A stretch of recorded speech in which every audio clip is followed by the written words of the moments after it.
Hi, and thanks for joining. If you're new here, I'm Wendy, and this is Nina's Jewels. My husband and I buy things at garage sales, flea markets, thrift stores, just about anywhere we can find things to sell online and flip for a profit. If that's content you're interested in, you're in the right place. Today's video is going to be what sold for July 2nd through 8th. Let's get started. The first thing we sold was a Poshmark sale. It was a Banana Republic women's pink pinstripe button-up shirt.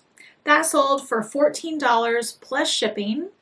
Unfortunately, we did hear back from the buyer that she did not receive her item despite tracking showing that it was delivered. So we ended up reaching out to Poshmark support to let them know that the buyer had claimed that it wasn't received, and we suggested that the buyer do the same.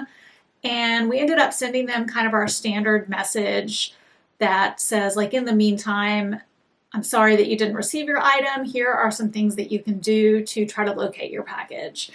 And I've mentioned this message in videos previously. If you would like to see the message that we send, I will actually type that out in the description box below. You can check that out. But ultimately, we ended up getting a 5-star feedback on this, so I don't know if the buyer ultimately received the package or if Poshmark ended up refunding her, but we were covered because of our tracking showing it was delivered. That's my understanding of what happens in those situations. I never heard back either from Poshmark support or from the buyer on this one, so I don't really know what ended up happening, but the buyer was happy with the resolution either way, so that made us happy. Next up was a Mercari sale. It was a custom framed Baseball America magazine, and it was signed by Josh Hamilton. It was authenticated by a company called Ace, and it had a certificate of authenticity with it. That sold for $72 on Mercari, which was an offer to buyer. Originally, we had this item listed on eBay, but it was removed as counterfeit, which was confusing to me because we did have that certificate of authenticity with it. So I reached out to eBay asking them about that, trying to find out exactly what it was about it that made them remove it as counterfeit. And after actually months of going back and forth with them about this, what I ultimately found out is that eBay has an approved list of autograph authenticators, and Ace is not on that list, essentially. And I did a little bit of further research into this company, and it seems like they don't have a great reputation in the industry, and so that's probably why eBay doesn't have them on their list of approved authenticators. But just make sure if you're ever listing anything that is autographed and that does have a certificate of authenticity, that you double check eBay's approved list of authenticators first. That word is so hard for me to say.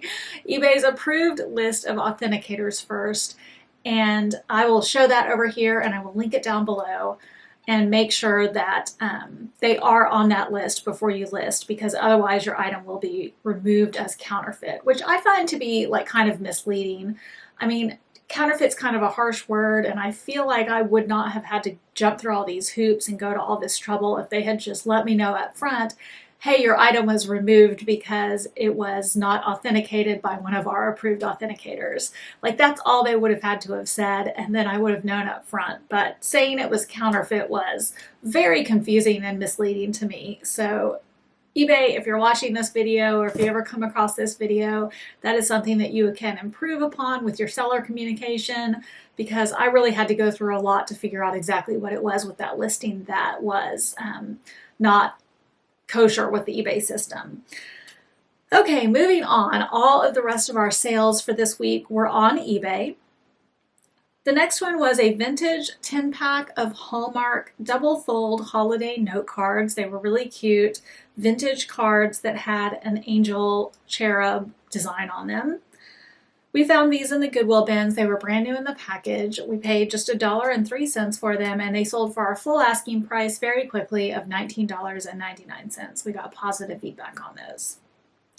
Next up was a pair of two, the brand was called Collections, etc. These were 8.5-inch ivory resin wall mount door frame angels. So they were like an L-shaped, kind of bracket-shaped angel that you could mount on your door frame over so that it would be like the angels were around the door frame. They were really cool. We found these inside of a storage unit that we purchased. We paid just 28 cents for these. I think these came out of the $75 unit. And these sold for $24.68 on offer to buyer. We got positive feedback on those as well. Next up was a new without tags pair of Faded Glory women's size 9 coral studded jeweled strappy slingback sandals. These sold for $15 even on best offer, and we had paid a whopping $5 for those at a garage sale. I don't know why we had paid so much for those. This is a garage sale where when we felt like we had gotten a bunch of good deals at this garage sale, but then when we got home and kind of looked at everything, I was like, man, we kind of got ripped off on a few things. So I don't know if the lady was like a really good salesperson and just kind of like bamboozled us, or if we just were not paying attention. But anyway, we way overpaid for these sandals, and I don't know why. I don't even know why we were looking at Faded Glory sandals to begin with. But anyway, they sold and we made profit on them, so that's really all that matters. Next up was a good sale. This was a set of 15 Disney Mickey Mouse acrylic swizzle sticks. They all had different colored Mickey Mouse heads on the top. They were really cute. One of them had like a little bit of a crack on the little swizzle part at the bottom. We did disclose that. We got these at a garage sale. We paid $3 for them, and they sold very quickly for an offer to buyer of $26.38. We got positive feedback on those. They sold really fast. If you ever see these and they're at the right price, I would probably pick them up because they sold so fast, and they seemed to have a lot of interest. Next up, the next two sales were to the same buyer, and they made back-to-back offers on these items to me, and I knew that they were going to be shipped together, so I accepted kind of a low offer on both of them because they're very small items, and I knew that we could ship them for a low price. So the first item was a vintage red and white Camp Archery Joad Arrowhead Bowman pin. We got this at an estate sale in a big box of archery pins and patches and things like that. We had paid just 3 cents for each of the items out of that box. It was a really good buy. This one sold for $9.99. Next, they also purchased a blue and silver tone archery Olympic arrow award bar. This sold for $5, and we had paid just 3 cents for that item as well. Next up was a vintage mid-century modern lot of 2 Marcrest Citation 7.5-inch stainless steel atomic star iced tea spoons. These we got out of a big bag of various different cutlery items at the thrift store. We broke down our cost per listing from that bag at 24 cents each. And this lot sold for $12.99 immediately. That was our full asking price. I'm pretty sure I underpriced this. I did comp it and thought that I was pricing it correctly, but it sold so fast, I'm pretty sure I underpriced it. Next up was a pair of women's Mossimo dark wash raw hem Bermuda jean shorts. We got these out of that storage auction, the same one where we got the door frame angels, so we paid just 28 cents for these. This pair of shorts sold for $15.99. That was our full asking price. Next up was a lot of 12 Barney the Dinosaur VHS. It had all kinds of different VHS that we had picked up along the way at thrift stores, probably also garage sales. We had lotted them all together, collected them for a while, and then once we got a big enough lot, listed them. Our out-of-pocket cost on those was $3.74, and we sold those in total for a best offer of $55. We usually lot a bunch of Barneys together when we find them, unless they are the vintage Barneys where the Barney is dark purple. I've talked about this in a previous video, so I won't go into too much detail about it here, but there are some Barney videos that are much more valuable. One that you will specifically want to look for is 3 Wishes with Sandy Duncan, where Barney is the dark purple color instead of the plum color. And any of the videos where Barney is dark purple, you want to look for those. But this one was some of the newer versions of Barney, and so we lotted them all together. Next up was a item that we got from the Goodwill bins a long time ago. We picked it up because it was new in package. It didn't take up any space, and we knew it would eventually sell, and it did, but we did have it in our store for a very long time. So if you don't have a lot of inventory space, this is probably not an item you want to pick up. This was a Bell Ride-On 16-inch universal juvenile bicycle bike inner tube, so it was like a replacement tire. This was new in the package. We paid 67 cents for it, and it sold for our full asking price of $9.99. Next up was a lot of two really specific books. I picked them up because they were kind of niche items, and they were on the topic of antique and collectible buttons. One was called Antique and Collectible Buttons, and the other one was called Collector's Guide Books, probably Collector's Guide to Buttons book. They were both hardcover. We got these at a garage sale. We paid $2 in total for them, and they sold for an offer to buyer of $19.98. I got these at the garage sale where we got a lot of the vintage clothes, and I remember being so overwhelmed at this garage sale, and after we left, like having so many regrets about not picking up more stuff. One of the things I specifically regretted not picking up at this sale was next to these books that were on the subject of antique and collectible buttons was a big container of antique and collectible buttons.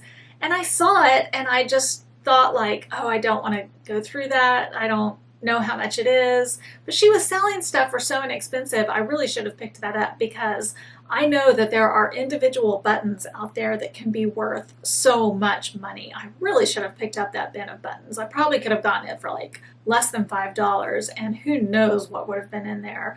I still have like pain over not picking up that bin of buttons, but you know, that's how you learn, and so I'm moving on from that, but I totally should have picked that up. That was a big mistake.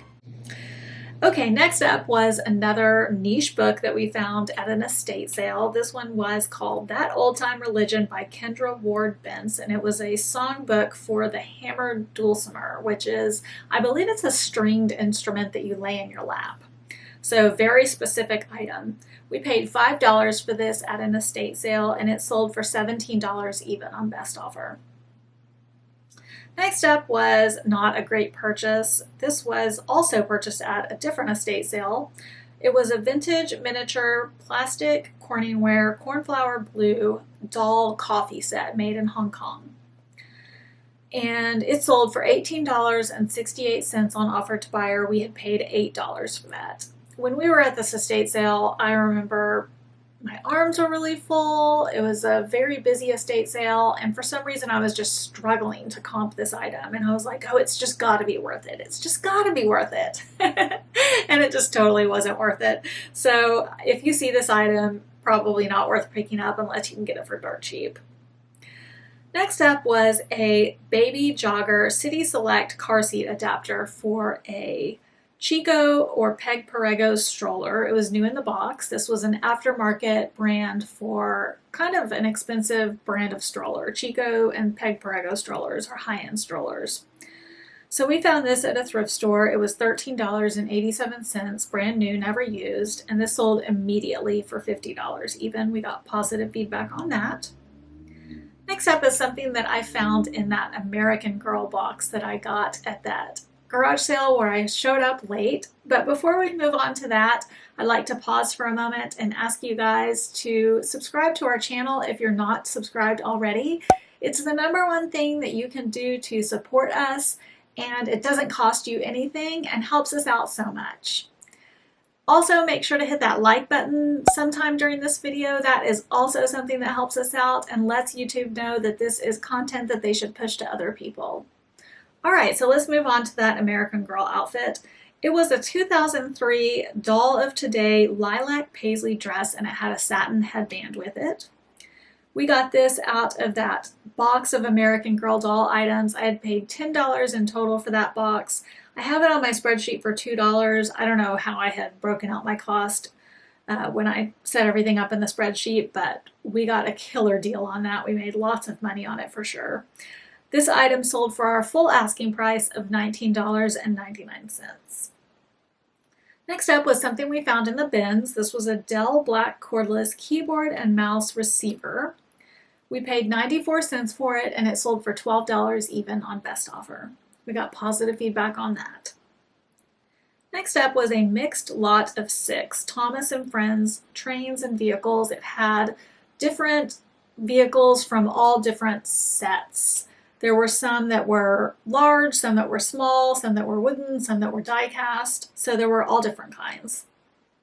We got the majority of these out of thrift store toy bags, but I got some at garage sales. They were from all different kinds of places.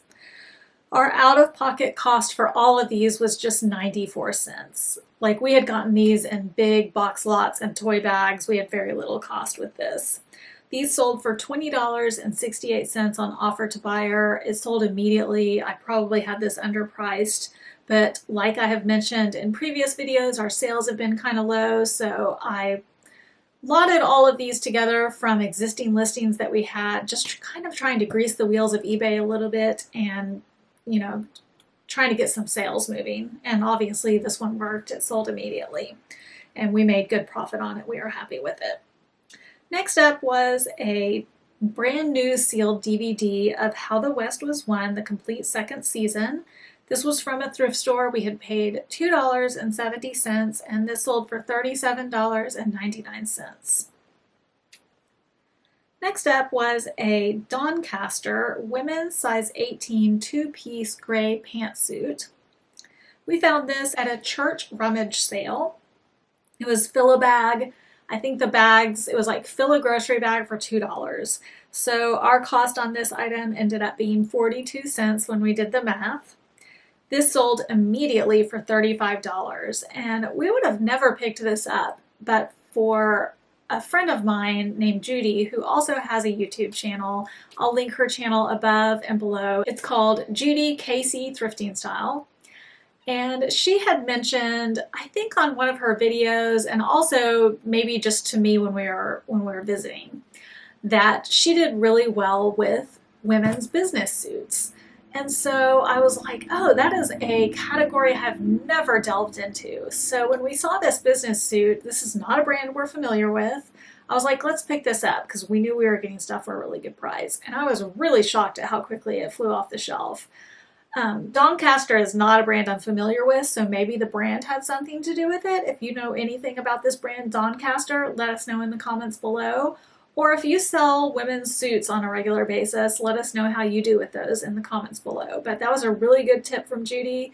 Go check out her channel. She has some good advice on her channel as well, so check that out. And we're definitely going to be picking up more suits. Next up was a 2016 Microsoft Halo Spartan Lock Alpha Crawler action figure. We got this out of a thrift store toy bag for 19 cents and it sold for $12 even on best offer. Next up was a 2011 Hasbro My Little Pony Applejack trading card. This was actually my daughter's, so we had no cost. I don't even remember when or where she got it. It sold for $2.86 and we got positive feedback on it. She had had several of these My Little Pony trading cards and they've been selling great. So if I ever see My Little Pony trading cards anywhere, I'll probably pick them up. Next up was a pair of women's Vionic leather double strap cork platform wedge sandals. I got these out of the Goodwill bins. I found them at the very last minute, like as we were pushing our carts to the checkout. I just saw them in the bins and I was like, oh, I'll grab those. We paid $1.18 for those and they sold for $43.19. And I think that was our full asking price minus a discount. Next up was a Maurice's women's small cap sleeve knit t-shirt. We got this from a family member who gifted it to us to sell, so we had no cost and it sold for $12 even on best offer. And we got positive feedback on that. Next up was a vintage History of Clinton County, Indiana hardcover book. We got this at a garage sale for $1 and it sold for $38.38 on offer to buyer. Next up was a Jason Freeney X-Ray Brickman. It was 12 inches tall, so it was a big, it was not a minifig, it was a big Brickman. And it was a master anatomical puzzle. So it had a bunch of pieces inside of it. You could take it apart, and it was a puzzle. And it was supposed to have arms. We found it in the Goodwill bins, and it was missing its arms. If it had had arms, I think it would have sold for maybe double of what we sold it for. They were worth a lot. So if you ever see this anywhere, definitely worth picking up. Sells for a lot. We found this in the Goodwill bins for $1.18 and ultimately sold it for $100 best offer. That was really good profit. We were very happy with that. Next up was a 2014 Hasbro Disney 2-inch Rapunzel little minifig. We got this out of a thrift store toy bag for 22 cents, and it sold for $8.78 on offer to buyer. We got positive feedback on that. Next up was a Columbia PFG men's red Texas Tech embroidered button-up vented fishing shirt. We found this at that church fill-a-bag rummage sale. We paid 43 cents for it, and it sold immediately for $19.99. Next up was a Victor M2 Smart Kill electronic Wi-Fi enabled humane rat trap. It was brand new in the package. We got this at a thrift store for $9.10, and it sold for $44.98. I mean, this was not your standard rat trap. This was like a Wi-Fi enabled rat trap that connected to your phone that would let you know if something was trapped in the actual device and let you know if there was movement so that you could go up and like release the animal outside. It was a very sophisticated device. So that's why it was so expensive. But we did end up getting positive feedback on that. So hopefully they caught the rodent and eliminated it from wherever they needed to get rid of it from. Next up was a pair of Bob's from Skechers women's taupe linen espadrille shoes. We got these out of a storage unit for just 28 cents, and they sold for a full asking price of $29.99. Last but not least, I'll go over all of the collectible cards that sold from my husband's personal collection. This week we only sold low value cards, meaning cards valued at $10 or under. And we sold 4 cards in total for a total dollar value of $11.66. So let's go over the sales totals. This week we sold 34 items for an average sale price of $25.96. Our sales totaled $882.78, making for a net profit of $493.69. That wraps up our video for the week of July 2nd through 8th. I hope you enjoyed it. If you did, let us know by hitting that like button. And if you're not already subscribed, please make sure to hit that subscribe button with the notification bell on so you can be kept informed of all of our latest content. And if you know of somebody else who might enjoy this video, please share it out to them. That really helps us out as well. Thanks so much for joining, and we will catch you guys on the flip side.